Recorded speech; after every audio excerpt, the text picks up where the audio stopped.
소득별 인원수 미국이잖아요. 네. 소득별 총소득의 미국이잖아요. 네.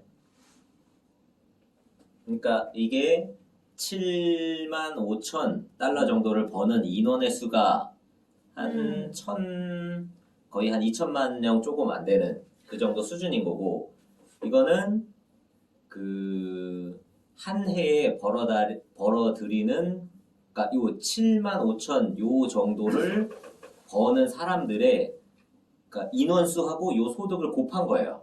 그랬더니 이제 5천억, 뭐 7, 8천억 달러 정도가 된다.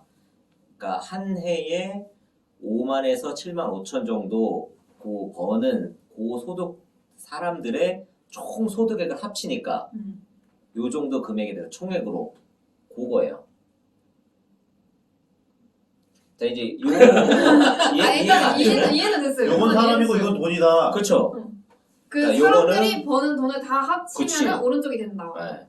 그러니까 이 그래프는 이제 뭐냐 하면 우리가 앞에서 세금, 그 소득세에 대해서 이야기를 했잖아요. 근데 보니까 우리나라가 소득도 쭉 계속 늘어나고 있고 나쁘지 않은 것 같아. 그러면 이제 다른 나라들하고 비교를 해봤을 때 우리나라가 어떤 상황인가 이게 좀 알아보면 비교하고 우리나라가 어느 정도 수준인지 알 수 있을 것 같아서 준비를 해봤고, 요거 같은 경우에는 이제 2015년, 16년 통계다 보니까 현재하고는 조금 차이가 있어요. 근데 우리나라가 변하는 만큼 미국이나 일본도 비슷하게 변했을 거기 때문에 큰 차이는 없을 거라고 일단 생각이 들어요. 그 미국하고 일본하고 우리나라를 좀 비교를 해보면 조금만 줄여주시겠어요? 비교를 해보면 이게 보면 밑에가 그 소득의 구간이에요. 그래서 맨 앞에가 1년에 벌어들이는 소득이 10,000달러, 20,000달러, 3만, 4만, 5만, 7만 쭉 올라가는데, 보면 미국 같은 경우에는 가장 많은 인원수가 가장 많은 소득군이 한 5만에서 7만 5천 달러 정도 버는 사람, 그리고 한 20만 달러, 그러니까 우리나라로 치면 2억이 넘죠, 연봉이. 2억 2천 정도, 2억 4천 정도 되는 그 두 개의 소득군이 가장 높아요. 그러니까 한 1,500만 명씩, 3천만 명 정도가 되는 두 개를 합치면. 그러니까 미국은 이 중산층, 한 연봉이 1억에서 한 2억 5천 정도 되는 요 정도의 그 소득 인원이 굉장히 두텁게 많은 거예요. 그러니까 미국이 뭐 어떻다 저떻다 해도 그 중간에 있는 이 탄탄한 중산층이 어떻게 보면 미국의 소비나 미국 경제를 딱 잡고 있는 그런 걸로 보여지고, 근데 일본 같은 경우만 봐도 지금 1,000만엔, 100만엔, 200만엔, 300만엔, 400만엔 보면은 한 2, 3, 400, 그러니까 연봉으로 쳤을 때 한 2천만 원에서 4천만 원 정도가 가장 많아요.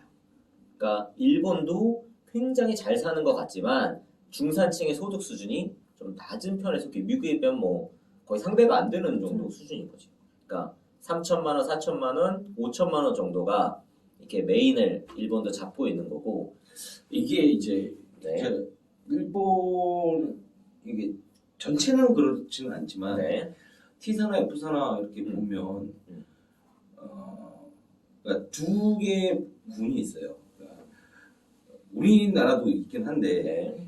그러니까 계속 진급을 하는 관리자군이 있고 기술자군, 네, 엔지니어군이 있어요. 근데 이게 나이가 올라가면 올라갈수록 연봉이 올라가게끔 호봉제가 쭉 테이블이 돼 있어요. 일본 같은 경우에는 네. 그러니까 능력 수준이 아니라 능력치가 나이. 나이 순으로 거의 금액이 정해져 있어요. 그리고 지금 이쪽 앞쪽 군이 많다라는 이 이유가 뭐냐면 네.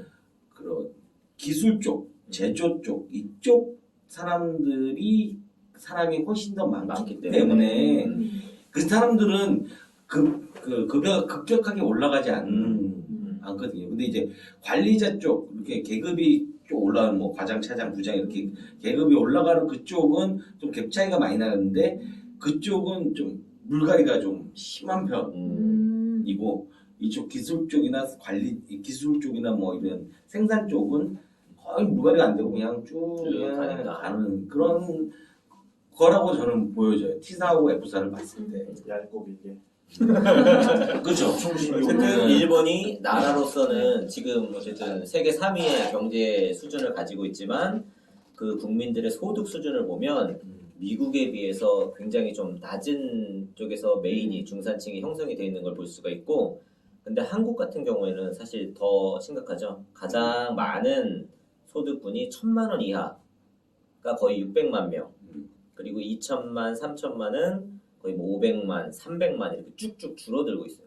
그래서 한국은 사실 중산층이 지금 아직 형성이 안 되어 있는 상황인 거죠. 한국은 아직까지도 붕괴한 거지. 그렇지.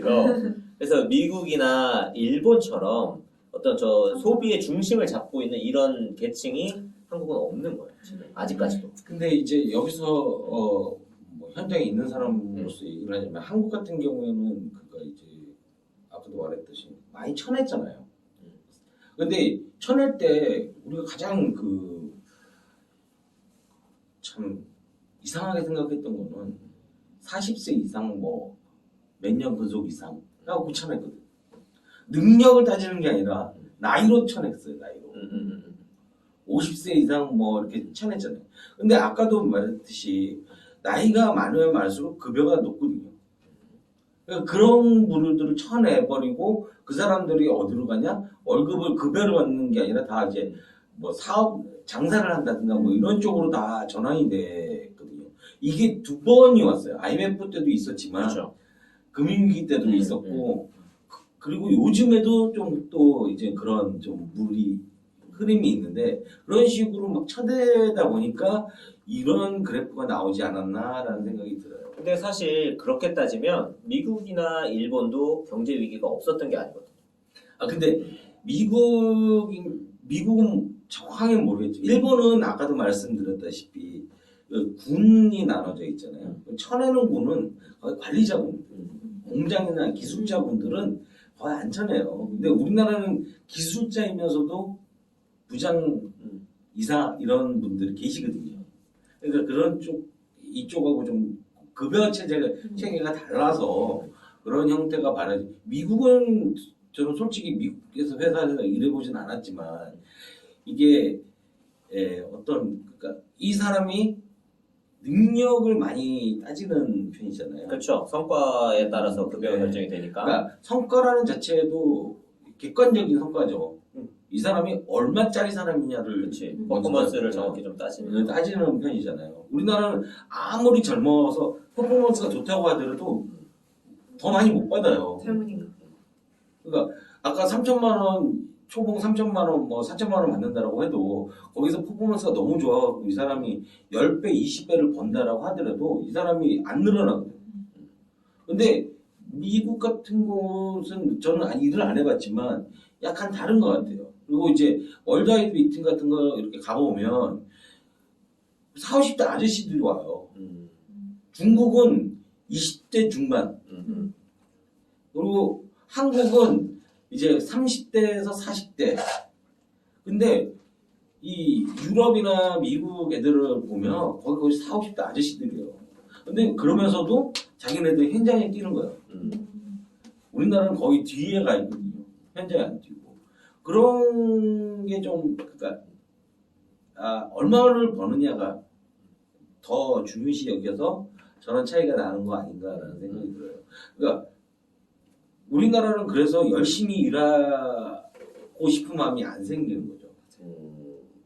뭐 어쨌든 그 세 분 해서 들어가면 각자 사정이 다 다르니까. 근데 이 그래프를 보여드린 이유는 뭐냐면 미국이 저렇게 7만에서 그러니까 한 연봉이 1억에서 한 2억 5천 정도 되는 군이 많은 이유는 미국의 연봉이 1억에서 2억 5천 되는 그런 일자리가 많기 때문에 중산층이 저렇게 형성이 되는 거고, 말씀하신 것처럼 일본은 한 3천만 원에서 5천만 원 정도 주는 일자리가 많기 때문에 저 정도 형성이 된 거고, 한국은 지금 2천만 원, 3천만 원, 1천만 원 이하 이런 일자리가 중심이 되어 있기 때문에 소득이 여전히 저런 인원수의 사람이 많은 거예요.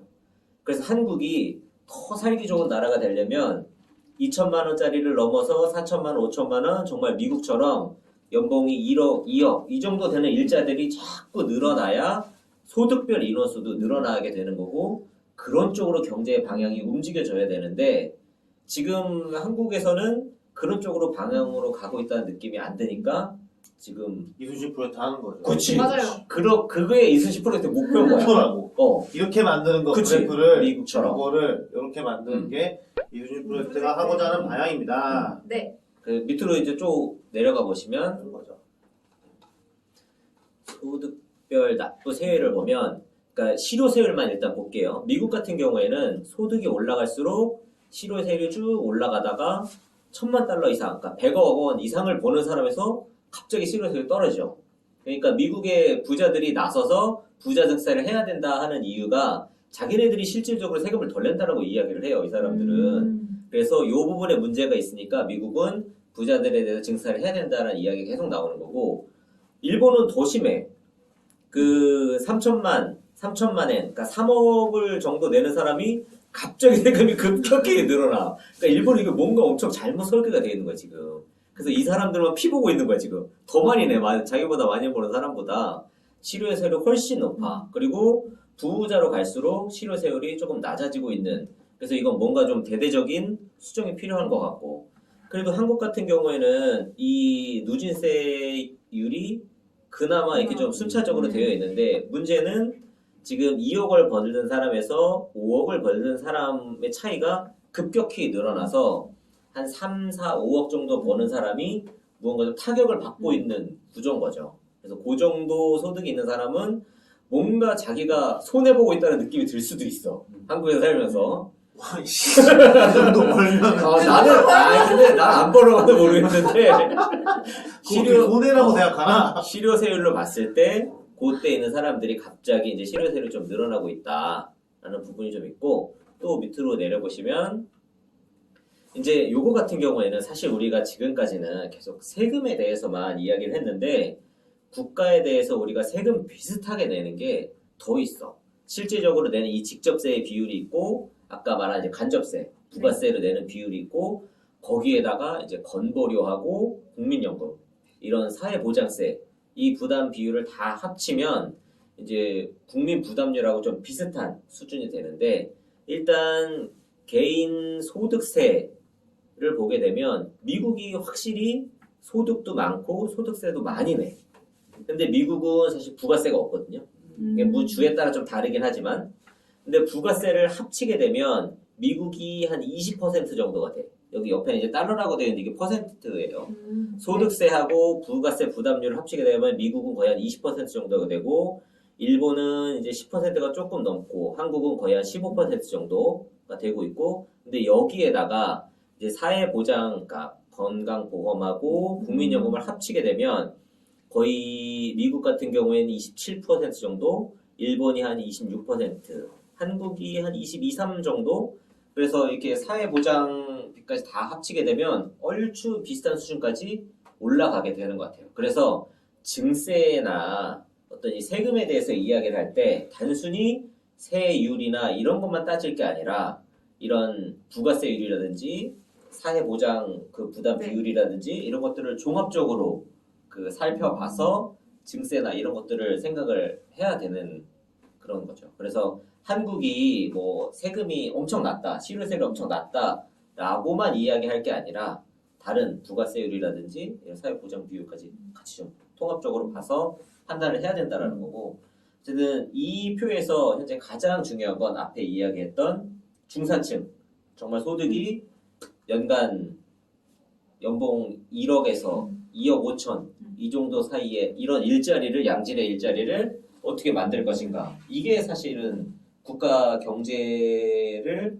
만들어가는, 계획하는 데에서 가장 핵심적인 부분이라고 할 수 있고, 이순신 프로젝트에서는 이제 요걸 하겠다. 이런 일자리를 만들어. 그렇지. 저런 양질의 일자리를 만들어내는 그런 대안을 가지고 있고, 요걸 할 수 있는 사람들을 키워서 정치권을 다 물갈이해서 한국을 정말 미국 같은 저런 그래프를 만들 수 있는 나라로 가겠다. 그겁니다.